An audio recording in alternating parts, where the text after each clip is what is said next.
आज बात करेंगे दर्शकों एक ऐसे योग की जिससे आपको ये पता लगेगा कि क्या आप अपनी जिंदगी में कोई अच्छी नॉलेज ले पाएंगे।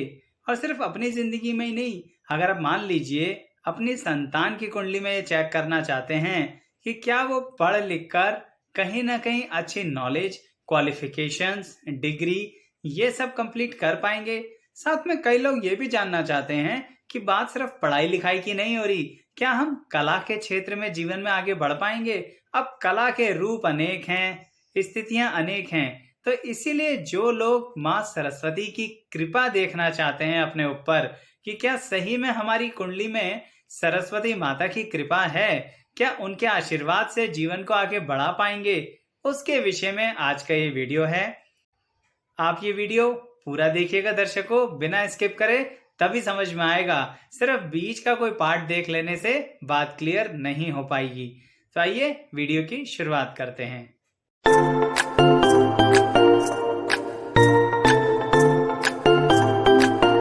मैं एस्ट्रोलॉजर शैलेश जैन आपका अपने चैनल पर स्वागत करता हूं। दर्शकों, ज्योतिष शास्त्र के अंदर अक्सर ये बातें बताई जाती हैं कि क्या आप अपनी जन्मपत्री के अनुसार सही से ज्ञान प्राप्त करने के लिए सक्षम हैं। कहने का तात्पर्य यह है कि अगर आपकी कुंडली के अंदर कुछ ग्रह बहुत बली हैं, यानी बहुत अच्छी जगह बैठे हैं, अच्छी ताकत के साथ बैठे हैं, अच्छे सहयोगियों के साथ बैठे हैं, तो इसका मतलब यह है कि आप अपनी जिंदगी में ज्ञान प्राप्त कर सकते हैं। दर्शकों, जो लोग थोड़ा बहुत भी ज्योतिष में रुचि रखते हैं उन्हें यह पता है कि ज्ञान का सरोवर है गुरु ग्रह। यानी अगर आपकी जन्मपत्री में गुरु ग्रह अच्छे हैं तो इसका मतलब योग अच्छे बनेंगे ज्ञान से संबंधित। लेकिन मैं आज आपको बहुत स्पष्ट तौर पर एक योग बताने जा रहा हूं जिसमें सिर्फ इतना ही नहीं देखना कि गुरु ग्रह अच्छे हैं, आपको अन्य दो ग्रहों का भी संबंध देखना है। तो टेक्निकली इस बारे में बताता हूं कि सबसे पहले आपको अपने जन्मपत्री में 3 ग्रहों पर ध्यान केंद्र करना है। गुरु ग्रह, शुक्र ग्रह और बुध ग्रह। ये तीनों ग्रह कैसी स्थिति में हैं? माँ सरस्वती की कृपा तभी बनेगी आपके ऊपर अगर ये तीनों ग्रह कुछ अच्छी स्थिति में हैं। लेकिन ये अच्छी स्थिति है क्या? देखिए दर्शकों, जन्मपत्री में जैसे कि सब जानते हैं 12 भाव होते हैं। तो आपको ये देखना है कि गुरु, शुक्र और बुध अगर केंद्र में बैठे हैं या त्रिकोण में बैठे हैं या द्वितीय भाव में बैठे हैं तो इसका मतलब माँ सरस्वती की कृपा की पहली कंडीशन पूरी हो गई है। लेकिन इसमें कुछ लोगों को दुविधा होगी जो कहीं ना कहीं ये जानना चाहेंगे, आचार्य जी ये केंद्र, त्रिकोण और द्वितीय भाव जो बता रहे हैं ये लगन कुंडली से है या चंद्र कुंडली से? तो ये मैं आपको स्पष्ट कर दूं कि ये बात हो रही है लगन कुंडली से। यानी रूल नंबर 1, लगन से केंद्र, लगन से त्रिकोण या फिर लगन से द्वितीय भाव के अंदर गुरु, शुक्र, बुध बैठे हैं तो आप सरस्वती योग की पहली कंडीशन क्वालिफाई करते हैं। इस बात को थोड़ा और ढंग से क्लियर करता हूं कि आपको ये नहीं देखना कि गुरु, बुध, शुक्र तीनों इकट्ठे बैठे हों। वो इकट्ठे भी बैठ सकते हैं। इन जो भाव को मैंने बताया ना, इनमें अलग अलग भी बैठ सकते हैं। जैसे मान लीजिए किसी के लग्न में गुरु बैठे हैं, सेकंड हाउस में शुक्र बैठे हैं और साथ में बुध बैठे हैं, तो भी कंडीशन पूरी होती है। या ये देखिए कि गुरु सेकंड हाउस में बैठे हैं और लगन में शुक्र, बुध बैठे हैं, तो कहने का मतलब ये है कि जरूरी नहीं है तीनों इकट्ठे बैठे हों। हम ये कह रहे हैं कि लगन में, सेकंड हाउस में, फोर्थ हाउस में, सेवंथ हाउस में, 10th हाउस में, 5th हाउस में या 9th हाउस में। इसके पीछे दर्शकों लॉजिक तो है। जब शुभ ग्रह आपके केंद्र में बैठते हैं तो आपकी जन्मपत्री की ताकत को बढ़ा देते हैं। और शुभ ग्रह कौन है? गुरु, शुक्र और बुध। क्योंकि दर्शकों मैं यहाँ पर इसका लॉजिक साथ के साथ क्लियर कर रहा हूं आपको, तो इसीलिए हमारे ऋषियों ने इसको सरस्वती योग से कनेक्ट किया है। उसका एक और लॉजिक भी है। ज्ञान के देवता गुरु ग्रह, बुद्धि सक्षम बनाते हैं बुध ग्रह और कलात्मक रुचियों को आपकी बढ़ाते हैं, क्रिएटिविटी देते हैं, नई नई चीजें सोचने का। और आज के आधुनिक युग में उसको सही से प्रयोग करने के लिए कौन कृपा बनाएंगे? शुक्र ग्रह। अब सोचिए ये तीनों सही जगह पर बैठे हों तो आप पर तो फिर कृपा बरसेगी ना। लेकिन अभी दूसरी कंडीशन एक और है, सिर्फ बैठने से काम नहीं चलेगा। अब ये देखना होगा कैसी अवस्था में बैठे हैं।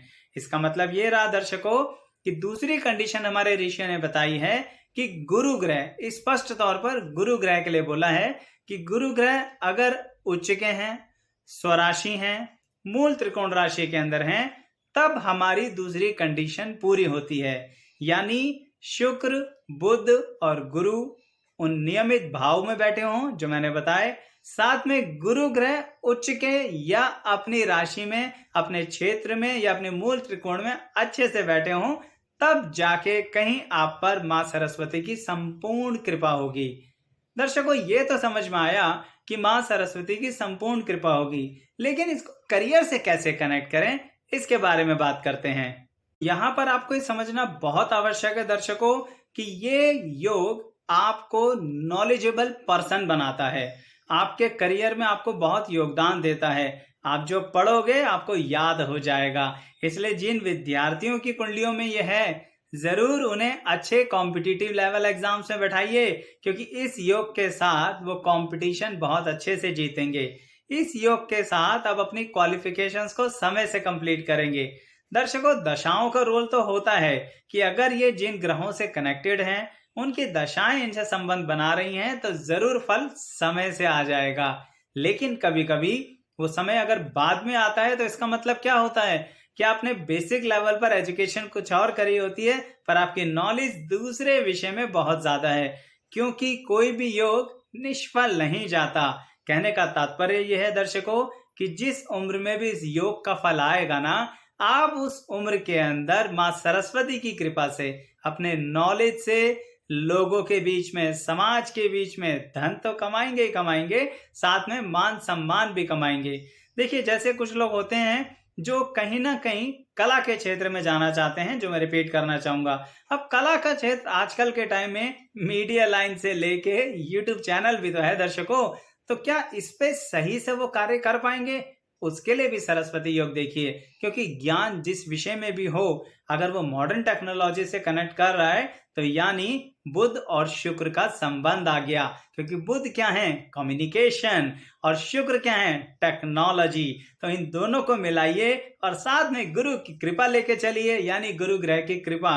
तो एक बार मैं रिपीट कर देता हूं आपको इस योग के बारे में, लेकिन हाँ, रिपीटिशन से पहले एक बात बताना चाहूंगा कि योगों से संबंधित हमारी एक प्ले लिस्ट है, जिसके अंदर शुभ और अशुभ दोनों योग मिक्स करे गए हैं। क्योंकि दर्शकों, सिर्फ अच्छे योग तो नहीं होते ना, कभी कभी कुछ ऐसे भी योग होते हैं जो कहने के लिए अशुभ भी होते हैं, पर फल कलयुग में थोड़ा विपरीत तरह से अच्छा दे देते हैं। तो खैर, मैं ये कह रहा था कि वो प्ले लिस्ट है जिसके अंदर अन्य वीडियोज हैं। आप चाहें तो इसी वीडियो के डिस्क्रिप्शन बॉक्स में जाकर उसका लिंक देख सकते हैं और अपने अनुसार उस योग की वीडियो को देख के एंजॉय भी कर सकते हैं। और सही में अगर आपको उससे कुछ फायदा हो रहा है तो लाइक जरूर कीजिएगा। तो बात को आगे बढ़ाते हैं दर्शकों। तो मैं रिपीट करते हुए ये कह रहा था कि आपको गुरु, शुक्र, बुध को देखना है। ये सब मिलकर अच्छे घरों में बैठे हों, केंद्र त्रिकोण या सेकंड हाउस के अंदर। साथ में आपको ये देखना है कि गुरु ग्रह अच्छी स्थिति में बैठे हों, यानी स्वच्छ हों या फिर स्वक्षेत्री हों या फिर मूल त्रिकोण में हों। अब साथ में इनके लॉजिक और क्लियर करता हूं आपको दर्शकों। देखिए, लगन में बैठ गए तो आप बली हो गए, आपको स्वयं पर विश्वास होगा, कॉन्फिडेंस बढ़ता चला जाएगा, कोई कमी नहीं होगी। बचपन से चीजों को नए अंदाज से देखना शुरू करेंगे अगर गुरु, शुक्र, बुध तीनों लगन में बैठे हैं। अब यहीं पे अगर सेकंड हाउस में बैठे हैं, सोचिए, बुध तो है ही क्या? कम्युनिकेशन। शुक्र क्या है? मैंने बताया ना, टेक्नोलॉजी। और गुरु क्या है? सोचने की क्षमता, वो भी सामने वाले को सुनने की क्षमता। अब ये तीनों चीजें अगर सेकंड हाउस से कनेक्ट हो रही हैं, तो सोचिए आप कितने अच्छे से स्पष्ट शब्दों का प्रयोग करके लोगों के बीच में नाम कमा लेंगे। तो इसीलिए सेकंड हाउस का इन्वॉल्वमेंट है। केंद्र का इसलिए है दर्शकों, क्योंकि चतुर्थ भाव से सुख आता है। वहां पर अगर शुभ ग्रह बैठे हैं, यानी गुरु, शुक्र, बुध बैठे हैं, तीन बैठे हैं या तीन में से दो बैठे हैं या एक बैठे हैं, बाकी अन्य किसी और भाव में बैठे हैं जो अच्छा भाव है, ये मत भूलिएगा। इस योग में अगर कोई भी इन तीनों में से खराब घरों में चले गए, जैसे कि छठे में चले गए, आठवें में चले गए, 12वें में चले गए, फिर यह योग हो गया निष्फल। पर क्या पूरी तरह से निष्फल हो जाएगा? दर्शकों, शास्त्रों ने तो इसके ऊपर रोशनी नहीं डाली, पर मेरा अनुभव एक बात कहता है कि अगर किसी अन्य घर में चले गए कोई एक ग्रह और वहां पर भी कुछ अच्छी स्थिति में बैठे हैं, तो हमारी एजुकेशनल क्वालिफिकेशन में थोड़ी रुकावटें तो आती हैं, पर हम कहीं ना कहीं चीज़ों को पूरा करते हैं। तभी कई बार मैं आपको अपने अनुभव से कहता हूं कि आप घबराइए नहीं, मेहनत कीजिए। 1 या 2 अटेम्प्ट किसी एग्जाम में लग जाए तो क्या हुआ, क्या वो पूरा नहीं होगा? तो थोड़ी स्ट्रगल ज़्यादा हो जाएगी। आप में बुद्धि है, टेंशन ना लीजिए। यही बात मैं कहना चाह रहा हूं कि अगर पूरी तरह से सरस्वती योग बन गया तो कमाल हो जाएगा, लेकिन अगर उसमें कुछ कमी रह गई तो भी ऐसा नहीं सोचना कि योग पूरी तरह से 0 हो गया है, क्योंकि 0 और 100 के बीच में बहुत काउंटिंग है दर्शकों। तो इसीलिए इस योग को इस अनुभव के अनुसार समझिए। तो मैं ये कह रहा था कि चतुर्थ भाव में भी अगर गुरु शुक्र बैठे हैं या बुध भी साथ में बैठे हैं तो आपके कर्म स्थान को भी तो देख रहे हैं, दशम भाव में। तो इसका मतलब क्या रहा, यानी वो आपके करियर से कनेक्टेड हो गए। पंचम यानी विद्या का, बुद्धि का, सक्षमता का, सोचने का, जिंदगी को आगे बढ़ाने का और लाइफ में नए अंदाज से जीने का। अब यहाँ पर अगर ये शुभ ग्रह बैठे हैं, इसलिए ऋषियों ने लिखा कि आप अपने लाइफ के अंदर सरस्वती माँ की असीम कृपा पाएंगे। सप्तम भाव जीवन साथी से, पब्लिक से, स्वयं से, नई चीजों से, आधुनिक युग से, दूर दराज के इलाकों से, नए नए लोगों से मिलना और नए अंदाज से चीजों को करना, सप्तम भाव की कृपा इन शुभ ग्रहों के संबंध में आके बन जाएगी। ठीक ऐसे ही अगर नवम भाव है, भाग्य, धर्म, कर्म, पिता, स्थितियां, अपना सोचने का अंदाज, कुछ ऐसा करने का जो आपकी जिंदगी में औरों ने नहीं किया, अपने परिवार के साथ मिलना भी और कुछ नया करना भी।